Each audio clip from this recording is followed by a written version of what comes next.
Hello and welcome to Ula Tea Leaf Readings. My name is Lenor and today I'm going to be reading your tea leaves.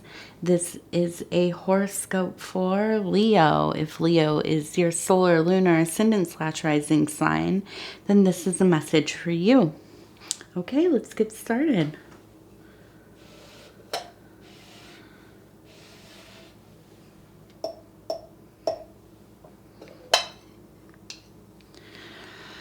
Okay, let's see. Ooh, cluttery. Looks like we have a lot going on, Leo. All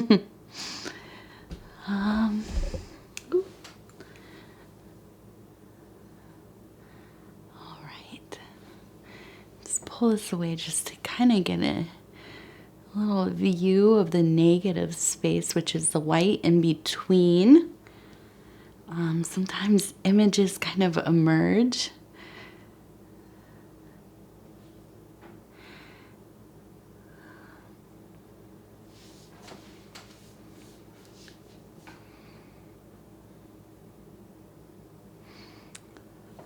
Okay.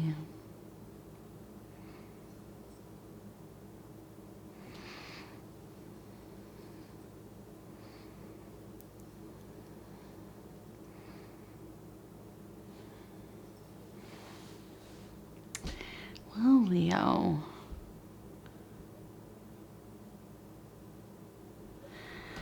So, where shall I start here? I think since we're on this side anyways, we'll start here. I want to look at this formation right here, which looks very much like a lighthouse to me, and one of my favorite symbols that emerge once in a while. I really relate this to guidance.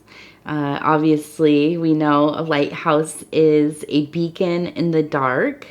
It is kind of out there on the cliffs or on an island, so that boats don't run into the cliffs or into the rocks or the shallows. Usually in the ocean, but also it can be in a large lake.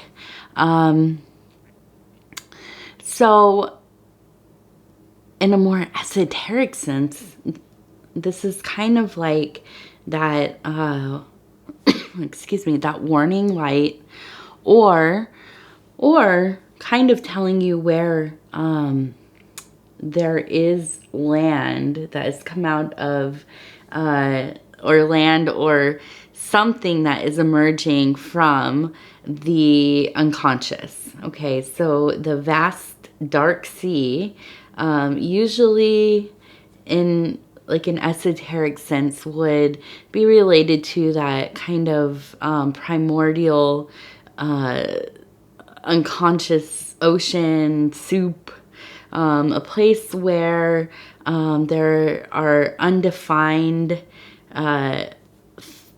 ideas and symbols and things kind of flow into each other, but also where these concepts, tropes, archetypes, collective symbols and experience kind of emerge from. Okay.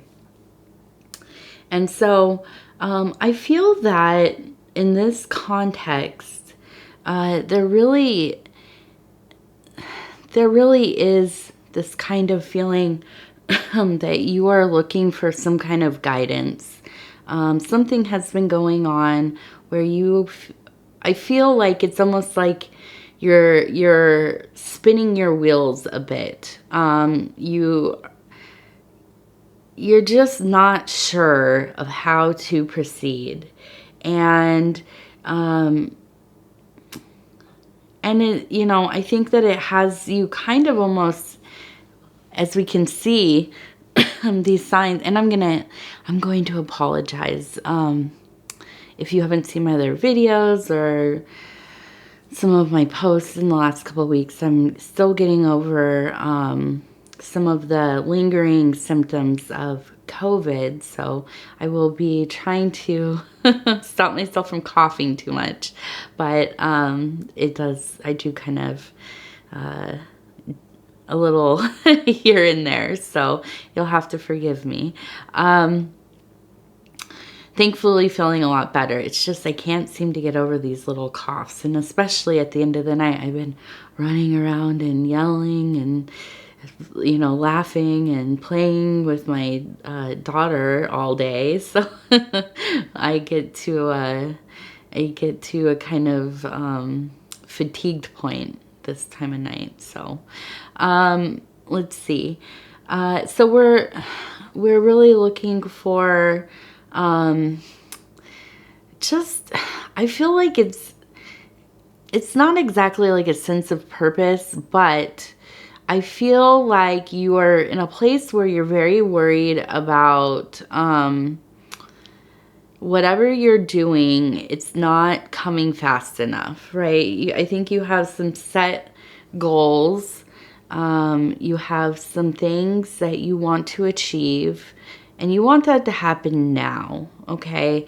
And I think that you definitely have put a plan in place, and you are in the process of executing that plan. I think you're probably working very hard in different areas of your life.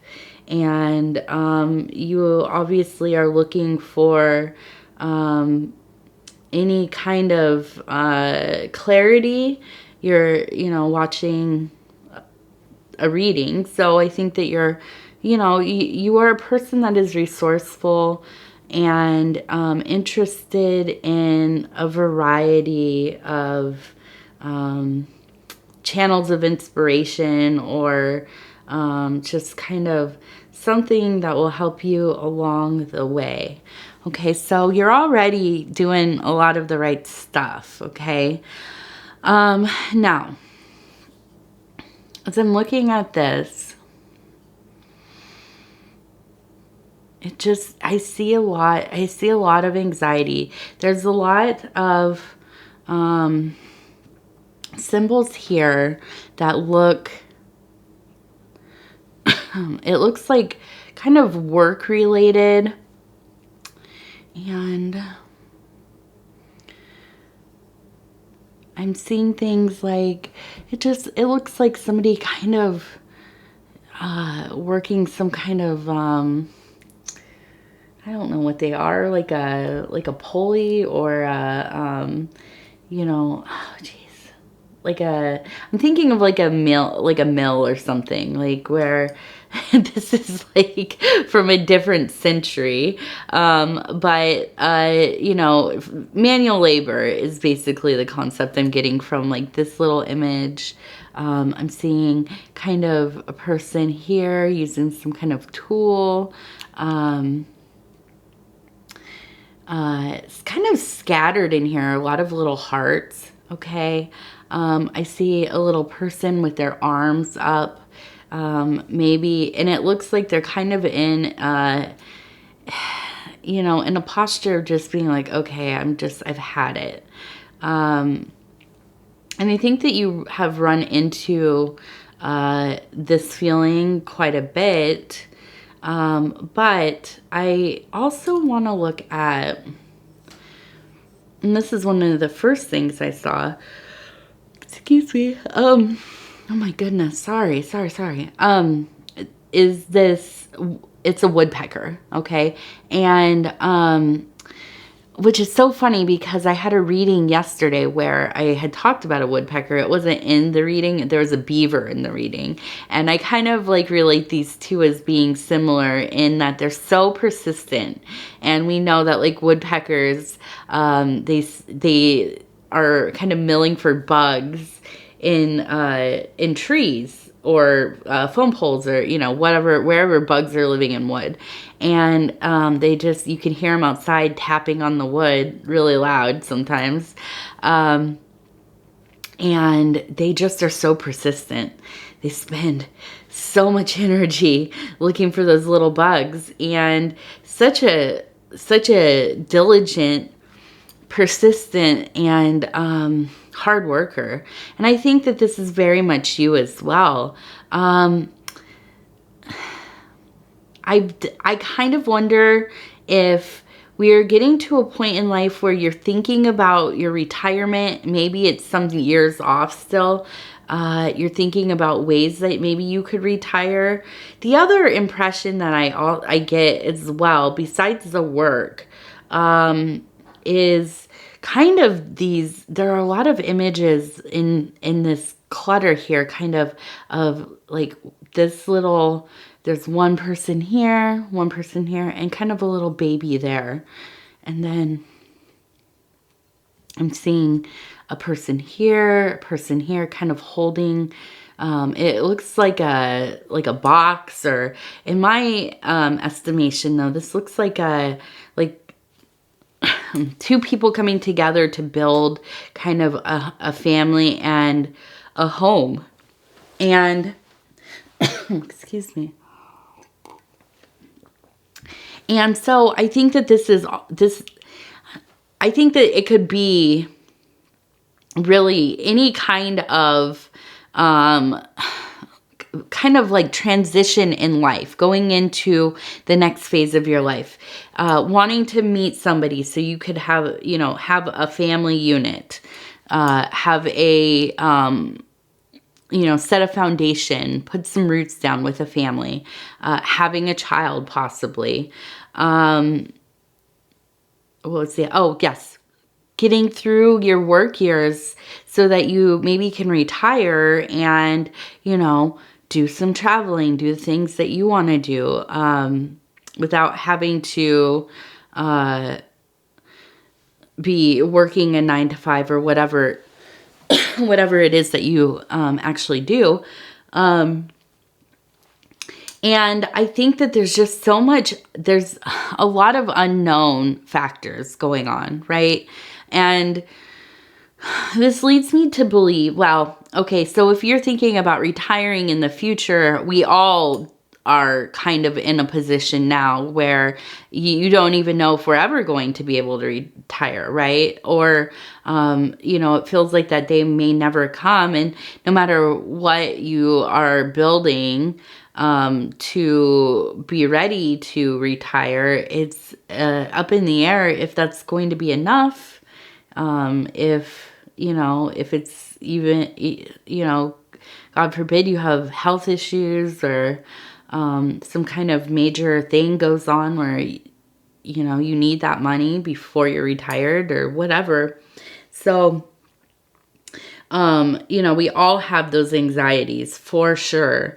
And so, and same with meeting somebody or, if you have not had children yet and you don't know if you're going to, you possibly want to, you don't exactly know if that's going to happen, or what the process of getting your life into kind of the configuration for that to happen. Okay.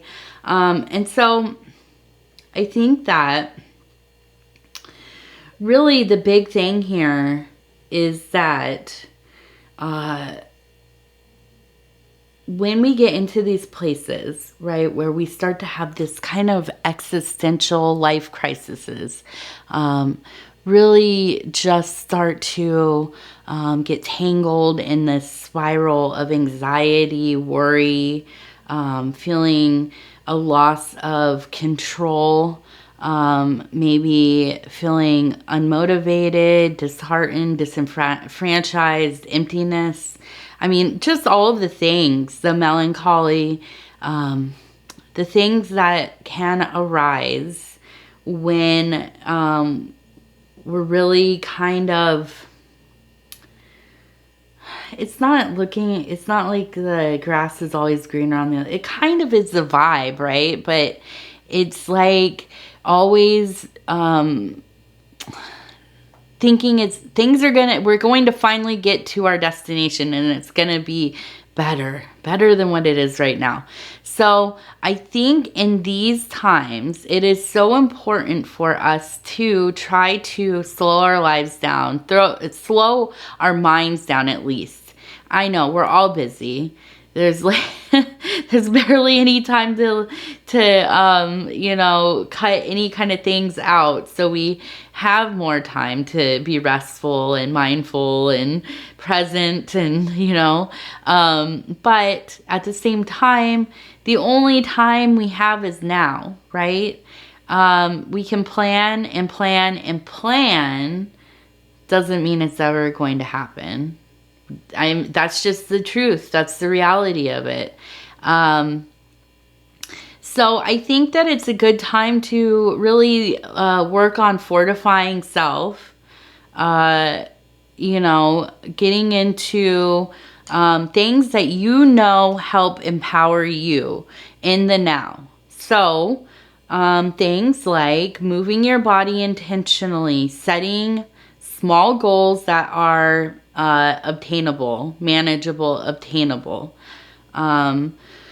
So, you know, a lot of us do like our steps and that kind of thing.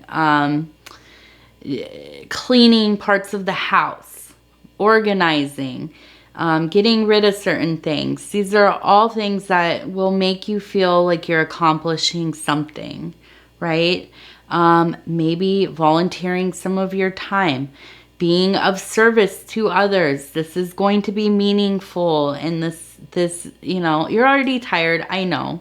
You're already, you know, busy and, you know, want to throw another thing on top. But I promise you that when you do things that are out of your normal schedule, things that, you know, are like, what's the cultural enrichment, or just, you know, trying new hobbies, going to new places, learning. I mean, listen, you could go learn about your area, go to the little museums that, the historical museums, go on a hike. I mean, there's so many things that you can do. There's so much going on in the world that we just don't even think about. I know I didn't. The only reason I know about a lot of different things right now is because I have a kid and I want her to be out there trying all kinds of stuff. So that means I get to try all kinds of new things. And yeah, it's, you know, I think that getting out of kind of these like, you know, just the ho-hum, mundane, routine things, and then you're worried about this and you're worried about that, and you know, you get hyper fixated on these larger goals that you have, but you're not necessarily, and this might not have to do with retirement so much, but I mean, it could, you know, it could apply to that to some degree. When you're worrying about things but not necessarily doing things to put your plan, I mean, your plan's in action, right? But you're not cultivating the space in your life to make room so that you may receive the things that you really want, right? And what does that mean? So if you are looking for a partner, you're probably dating, and you're probably, you know, I don't know, excuse me, going on dates with people that you get set up with, or on apps, or I don't know how people really date, but, but, you're doing all these things like that, you know, are kind of like the direct course to meeting somebody, but at the same time, you have to be cultivating a life that is going to be agreeable to meeting the kind of person that you want to have a long-term connection with. So, you know, if you're playing like video games all night, or, you know, just only interested in the, you know, the narrow, the narrow field of your interests, and you're only hanging out with like the same people all the time. You're not trying new things, not going to different kinds of like social settings, maybe clubs, like I said, volunteering. Clubs, I don't mean dance clubs. I mean like a little bit more nerdy, some kind of club that you're into. And I'm thinking of like recently we went to a like a plant sale at a horticulture club. So you know, I mean, there's so many things. Just kind of, and listen, if you're trying to meet somebody that you really are trying to like have a relationship with, and you are looking for somebody who wants to settle down, and this is just maybe one of the scenarios that this can apply to, you're going to want to do things that are a little more boring and like family oriented, right? So, and I don't think they're boring, but I guess people would consider them boring maybe. So anyways, my point is that you have to be looking in the places where you're going to find the kinds of people that you want to be with, that you want to fill your life with, right? Also, just following the whims of the universe and the strands that are kind of revealed to you. And creating a big thing too, creating a home that you are comfortable in, that somebody else will be comfortable coming into. I think that that's one of the biggest things that people kind of overlook. If you're really young and it's like your first apartment, okay, that might, you know, that's understandable. But if you're like 45 and you're, you know, not kind of building an atmosphere for yourself where you feel like this is my temple, this is like this is my home base, this is where I feel like I can create and you know, feel comfortable, and I come home, this is my refuge, and you know, then I think that's something to think about working on. Now, if we are talking about, you know, kind of transitioning into a time in your life where you're going to be retiring and stuff, I think it's important to allow yourself, and yes, I know you're trying to make money and get to that retirement quicker, but I think it's also important to take time to enjoy things now.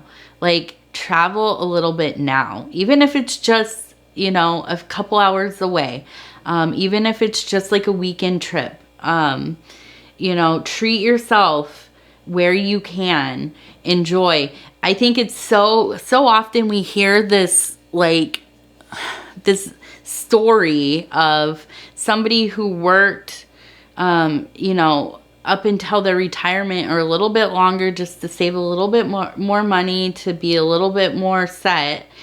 And then they get sick, or, you know, their spouse, you know, God forbid, their spouse passes away or something, you know, right after they've retired. And so I think it's just, you know, we have to try to take advantage of the life that we have right in front of us as much as we can. Okay. And I know I'm going to get back to it, I promise. We have this beautiful deer, and I love the deer. It's and I'm just looking at this today as I'm recording this. It's actually Good Friday, and I am thinking of Saint Hubert. I think that's, yeah, Saint Hubert. And this is one of the saints of hunting, right? So he was, his wife had passed away. He was out in the forest one day hunting. That was something that he loved to do. And I'm just gonna say also, so you know, I'm I'm not Catholic, but I do love the saints. I do love the stories. And I might get this a little wrong. But so he was out in the forest, and I love all things with imagery of the forest and the sacred groves and this kind of thing. And he encounters this beautiful buck with the big antlers. I don't know how many points. I know a little bit about hunting, but I don't. It was one of the good ones, one of the big ones, right? And between the antlers was an illuminated crucifix or cross, okay? And so this is one of his visions, and I think it maybe was his first miracle and vision that helped him get to the status of sainthood. But I think that this is a good reminder on this sacred day, Good Friday. And you probably aren't watching this on Good Friday because it's coming out on Saturday.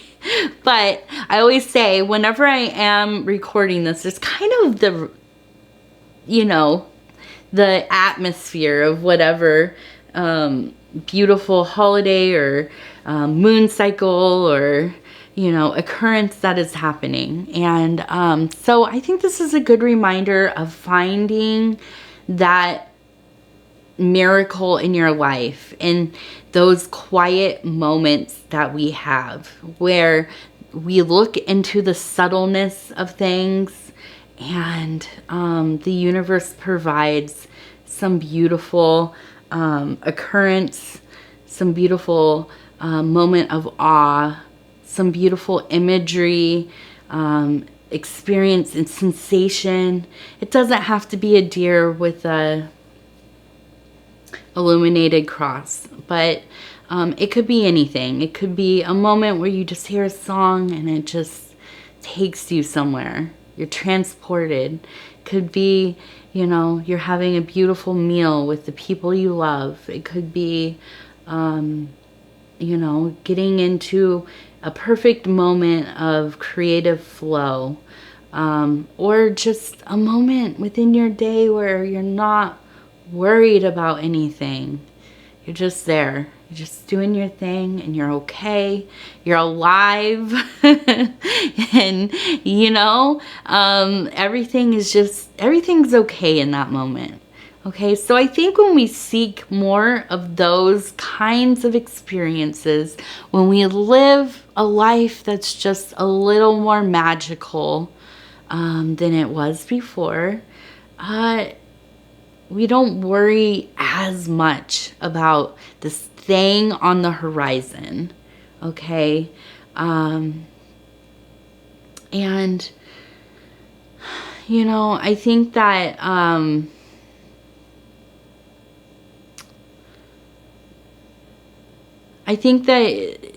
the thing is, I think that we're so good at procrastinating about the good things. Okay, listen, I think we all procrastinate about a lot of different things, but it's very easy to procrastinate enjoying something. So I think that something to think about doing, maybe as your little homeworky thing, is enjoying something you've been saving. Okay. Maybe you have a nice bottle of wine in your collection, or you know, you're saving special perfume. You only wear it for very rare occasions, or, you know, I don't know, some fancy chocolates, or you know, something. I know we have some lobster in our deep freezer. Maybe we will use that, you know. I think that that's a good habit to have, is to sometimes just saying, I'm gonna use the nice stuff. I'm not gonna like hoard all of these little special things and then I never use them. And, you know, they kind of just sit there as what, you know, just as a symbol of something that we've coveted the idea of. And yeah, I think it's, you know, I think that's what I'm going to challenge you to do, Leo, is to break open something special and indulge a little bit. Stop procrastinating on indulging a bit. And I wanted to, excuse me, I forgot to bring up the card here. And we have the 7 of discs. And so this in the Thoth deck is related to failure, okay? I don't think in this context that you are actually failing at anything, but you are in the process of doing the work and you are not seeing the exact, what's the word? Like you're not seeing the fruits of your labors yet. Okay, so it feels like you're kind of failing a little bit because it's not producing exactly where you would like to see it right now. Okay, but I think it's really about tempering your expectations, going a little slower as far as wanting things right now, right now, right now.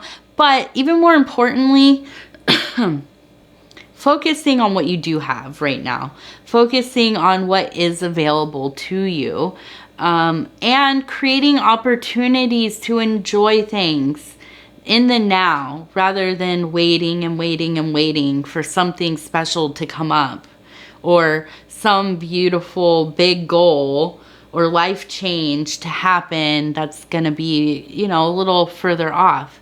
In the same breath, I think when you start living that way, where you are making opportunities for yourself to kind of enjoy or just be grateful for what is happening instead of what isn't happening, that's when like stuff really starts happening. Like some of the things that, you know, you think you've been, you know, waiting for to happen. Maybe not retiring, but maybe you'll win the lottery. I don't know. But, you know, in these moments where you have more contentment, enjoyment, I mean, you might meet somebody while you're in that posture of being versus really like lamenting your decisions and, I have to do this and go to work and, you know, and I just can't wait till... I hope this happens. And, you know, you get out of this kind of funky mindset and things start to deliver themselves to you, right? But you still have to do the work. Like I had said, you need to make the environment for things to also be received. And not only just be received, but to stay, to have some kind of longevity, okay? I see this little, it looks like a little person or like a little moose person or something. Just kind of, I see walking. Got these little things behind.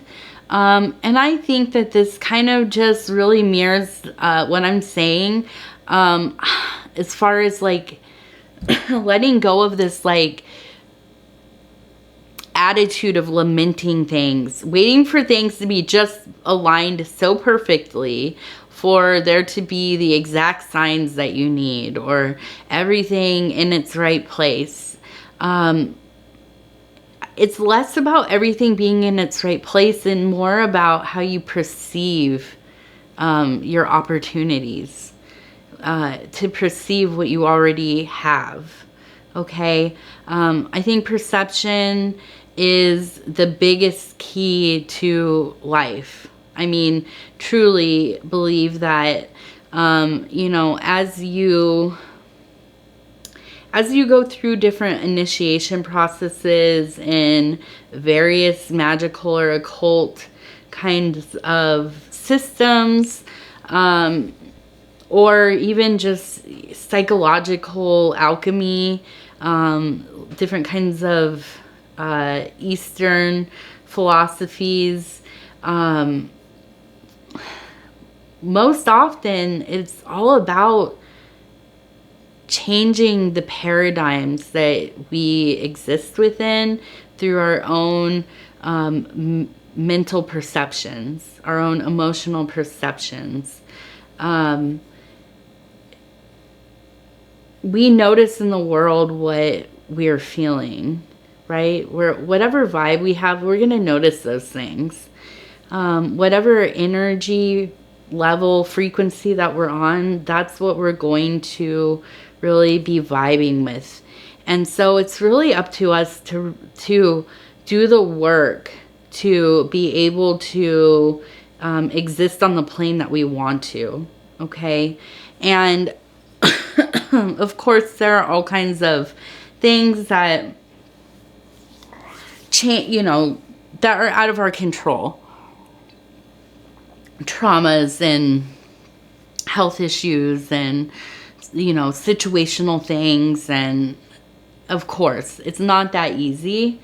It wouldn't be, the focus of, deep internal work, if it weren't difficult. So, it's just something to think about, and, I think that if you just kind of employ some of these things that I've brought up, or, come up with some of your own ideas, about what you can do now to kind of work on, enjoying what's going on. I think it will be helpful to it will be helpful for the journey to where you're going, right? And there's that cliche about it's about the journey, not the destination. And I mean, if you think about it in a really honest way, a lot of times we never even make it to the destination. Sometimes we make it and it's just not what we even thought it would be. So you better, take your enjoyment and your love and your contentment and all those things where you can, right? Okay. All right, Leo. Thank you. If you'd be so kind as to like the video and help me get into the algorithm, that would be wonderful. I would be so appreciative. If you have not subscribed already, please think about doing so. You can hit the little bell thing, and that will let you know when the videos are coming out. I'm doing 2 readings a day now, so that means, or 2 readings a day, 6 days a week. Okay, so every sign is going to be read once a week, and in the meantime, between now and a week from now, when the next Leo comes out, you can watch your other placements, solar, lunar, ascendant / rising, and I know a lot of people watch their Venus. Other than that, please leave a comment. Let me know how you're doing. Let me know what's going on with you. I love hearing from all of you. And if you're interested in a private reading, there is information in the description of each video how to book one of those. Okay, thank you. We will talk again very soon, Leo.